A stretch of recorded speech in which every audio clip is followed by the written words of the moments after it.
Hi there guys, in this video I will show you how to change Facebook closed group to public.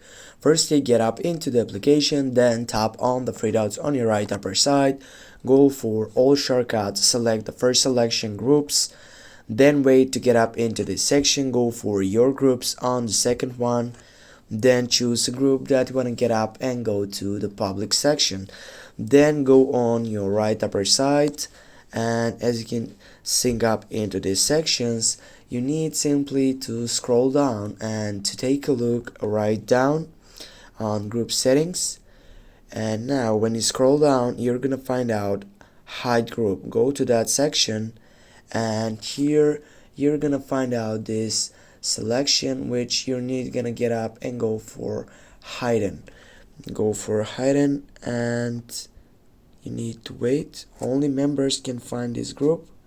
Go to the second selection, and that is guys. Thanks for watching. Don't forget to hit that like and share the video. See you soon guys.